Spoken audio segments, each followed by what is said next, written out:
I'm going to talk about this evening, I'm definitely hoping that it challenges you because it definitely challenges me constantly. And I'm going to talk about the choices that we make in our life.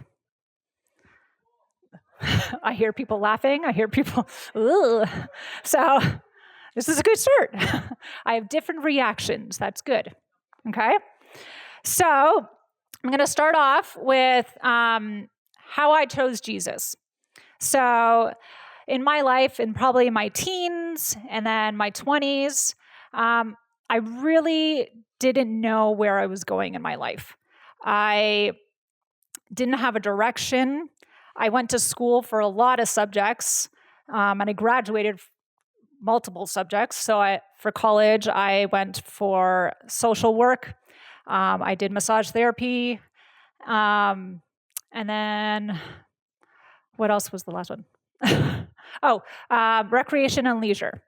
So I did multiple things. What? Recreation and leisure? Yeah, it's the community and yeah. So I did multiple things. So I didn't really have a focus. I couldn't really decide what I was doing. I was very indecisive. And then later in my life, and that started going to church, and I found Jesus. And I found that indecisiveness and kind of confusion that I had poured more into one focus. And it didn't matter if I really didn't know what was going to happen in that. I kind of was like, I trust him and I'm going to go forward whatever he has for me. And I didn't really worry that much compared to before. Okay? So that was me then and now. And we're going to start with our first verse. So we're going to share Matthew. Now, Matthew, the reason why I'm choosing this verse is because my son and I, we've started to watch The Chosen. And he loves it. Every single day he gets up and he's like, oh, are we going to watch an episode? And unfortunately, we're on like the second last episode, and he's probably going to keep on asking, and we're going to have to start all over again, which is awesome. But the reason why I chose Matthew was because, to me, his life is so fascinating. He was a tax collector, and he collected money from Jews, and they didn't like him at all because tax collectors usually kind of overcharged most of the time and even took some of the money that they overcharged in that. So, but the thing about Matthew was he had a job, he knew his life and all that. He had his life set in place. He had a job. He knew where he was kind of going. Okay? So let's start from there. Matthew. As Jesus went on from there, he saw a man called Matthew sitting in the tax collector's booth. And he said to him, "Follow me." And he got up and followed him. Now I'm going to stop there for a second. So Matthew was comfortable with his life, like I said, but imagine if he had any hesitation of Jesus walking by and saying, "Hey, follow me." Do you think if Jesus walked by you at any point and said, "Hey, follow me, drop everything you're doing," would you be like, hold on a second. I like my life. I don't know where he's going. I don't even know who that person is. Why would I even do that? But Matthew didn't at all. He just left his booth and followed him. Okay? He had no hesitation. He just went for it. And continuing on. Then it happened that as Jesus was reclining at the table, this is after he was following him and that, in the house, behold, many tax collectors and sinners came and were dining with Jesus and his disciples. When the Pharisees saw this, they said to his disciples, "Why Is your teacher eating with the tax collectors and sinners? But when Jesus heard this, he said, it is not those who are healthy who need a physician, but those who are sick. But go and learn what this means. I desire compassion and not sacrifice, for I did not come to call the righteous, but sinners. So Matthew invited him into his home because this was a major life change for him. He went from comfortability to, I have no idea what I'm getting myself into, but I'm going to trust you. And Jesus wanted to celebrate him for that. He wanted to be like, yes, you're doing the right thing. You're going the right way. So let's celebrate. And he came over to my house and celebrated. So when we choose him, we should be celebrating with him. We should celebrate this new life that we are walking into, right? We shouldn't have to look back. We shouldn't have to hesitate. We should be jumping in 2 feet forward and celebrating, this is a great new life, and I'm not going to look back of whatever it was, okay? So the thing about jumping into your new life, it's a big risk. So I usually talk with questions and that kind of thing, so hope you understand. But one of my questions is are you willing to take the risk? Are you willing to jump 2 feet forward into it all, right? Or are you just going to do this? And I have 1 foot in, and I have a little bit back here. But I'm a little bit forward, but my foot is this way. But so are we going to risk the jumping in, no matter what it looks like, and just go for it? Okay?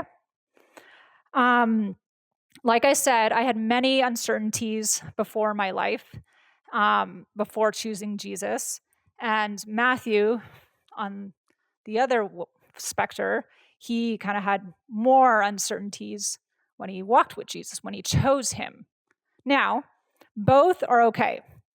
It's just the main thing is choosing him, okay? It's okay to have uncertainties before. It's okay to have uncertainties with him, but you have to choose him and invite him into that place, okay? Or else we're just living in the past. We're just living in our old life, and we don't want that. I'm good, yeah, okay. So when we choose to walk that out, when we choose the new life, we have to choose who he's going to be in our lives. We have to choose, is he going to be that father that I need? Is he going to be that person to speak truth into me? Is he going to be that friend that I need comfort? Is he going to be that person who I just need to listen to me and who I vent to and all that, right? You have to allow him into those places, or else it's pointless, right? You have to allow him into the new life that you're going to walk in. And with all those choices that you do make, are you going to choose the right one? Are you going to choose the wrong one? But you have to make sure that you're inviting him into the choices that you make. A lot of the times in our lives, we want to go, okay, I wish for a cake right now. And, oh, yeah, okay, I'll get the cake, don't worry. But even if you snap your fingers, it doesn't mean it's going to happen, right? You want it to happen, but it's not maybe Jesus's choice for you. Maybe he, how do I say this?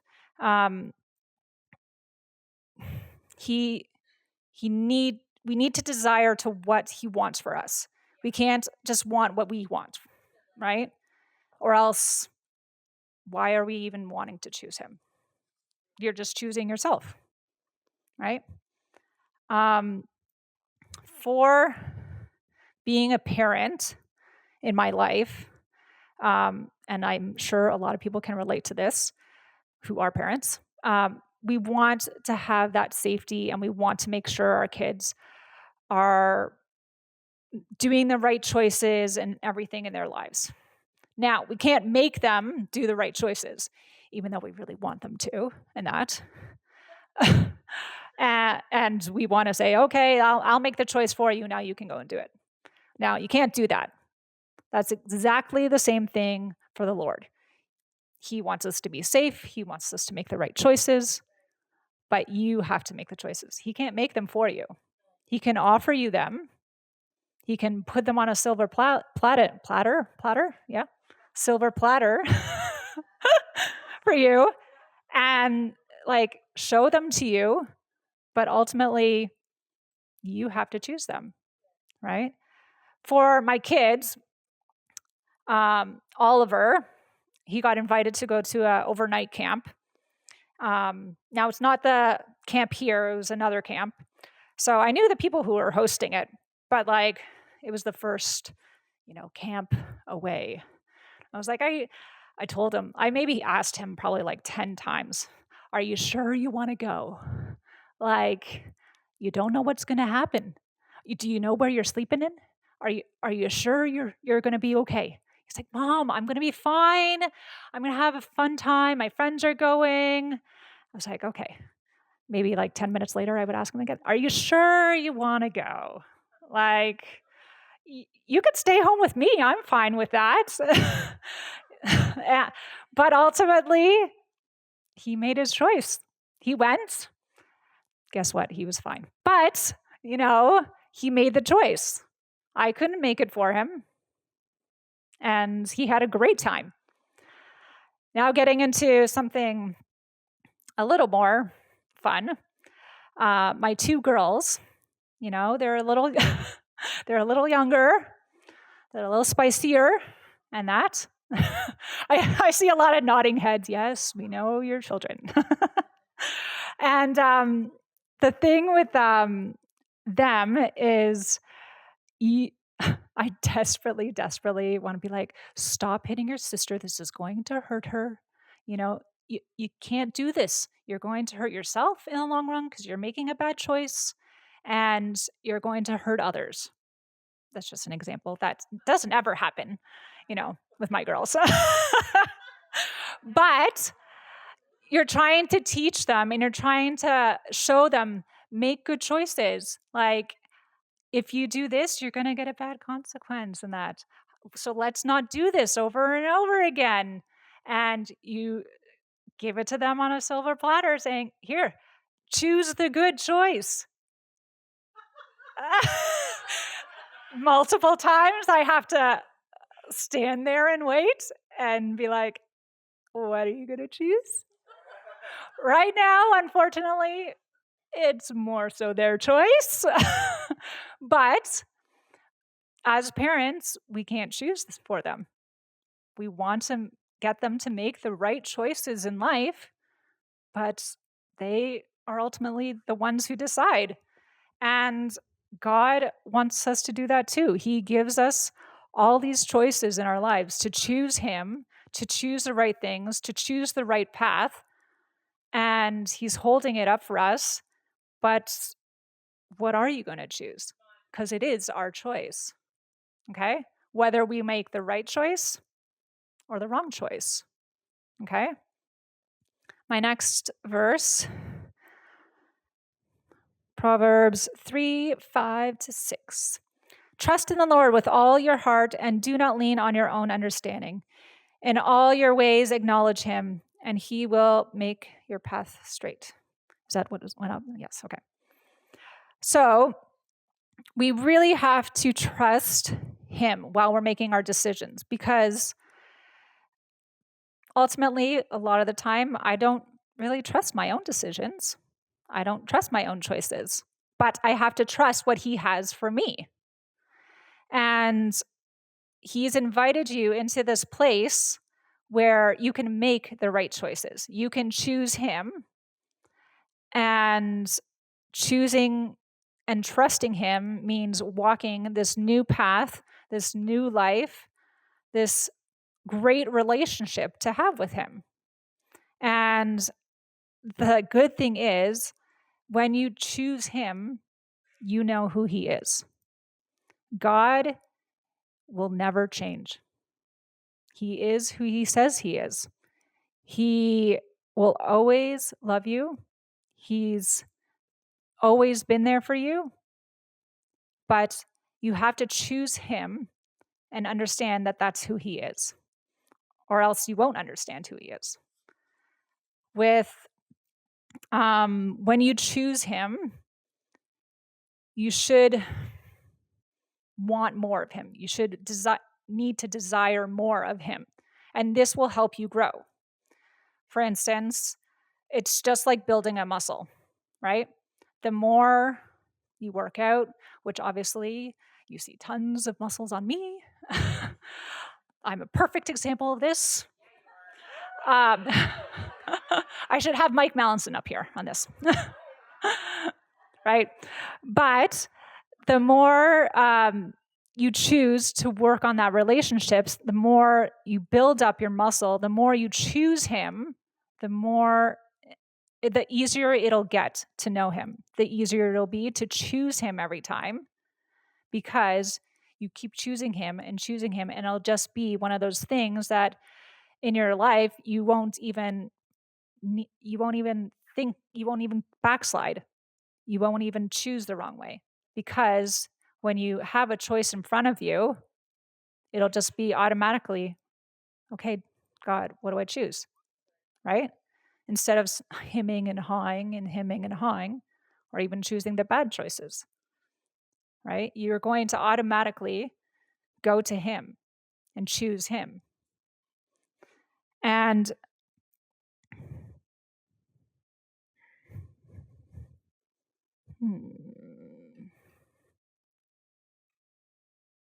okay, we're going to skip a bunch.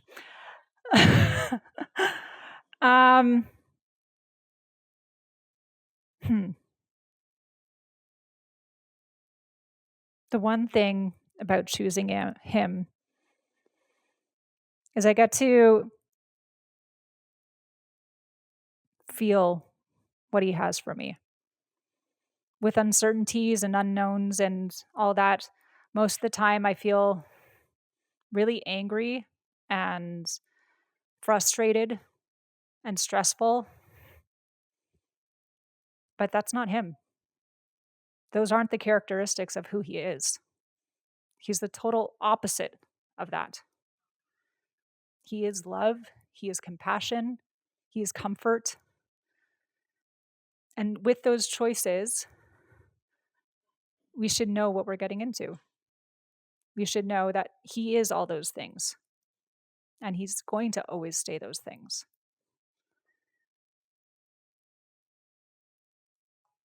With my last verse, it's going to be Luke 23:39 to 43. It's the thief on the cross. One of the criminals who were hanged there was hurled abuse at him, saying, "Are you not the Christ? Save yourself and us." But the other answered, rebuking him and saying, "Do you not even fear God, since you are under the same sentence, and we indeed are suffering justly? For we're receiving what we deserve, but this man has done nothing wrong." And he was saying, "Jesus, remember me when you come to your kingdom." And Jesus said to him, "Truly I say to you, today you shall be with me in paradise." So whether you have chosen him like 10 years ago, or a minute ago, or like the thief on the cross, he chose him in his last minutes. He noticed his wrongdoings, and he said, I need to choose him, right? And the things, unfortunately, that stops us from choosing him are like the world, our families, things that we think are better than his choices for us. But the reasons for us to choose him are so much greater. It's freedom. It's a new life. It's love. It's a relationship with him. And we should want that more than not choosing him. And whether you choose him once or 10 times in that, build your muscle up. Keep choosing him over and over and over again.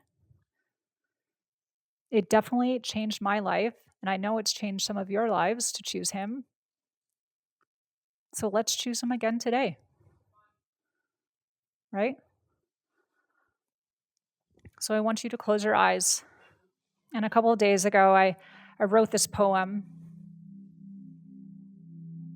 And then I'm going to speak it over you, and I'm just going to pray for you. And if you feel like you just need to choose him again today, come up to the front.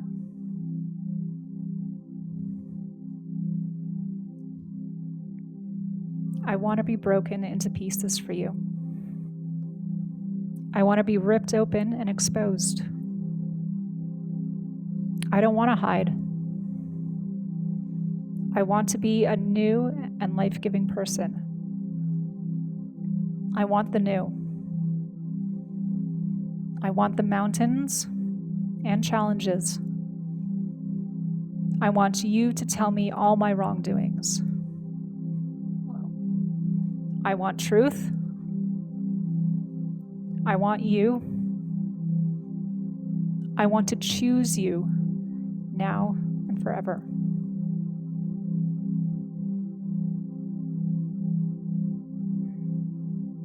So Jesus, today, we want to choose you again.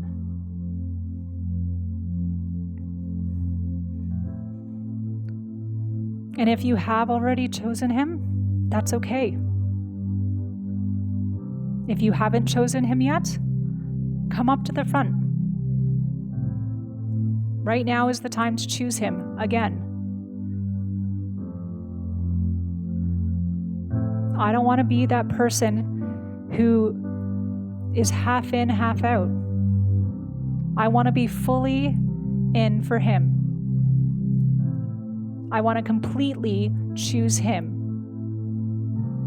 Thank you so much for watching this video. Please subscribe so that you never miss another video or live stream. And if you'd like to support the Father's House, just click the Give button. Thank you so much for watching, and we hope to see you soon.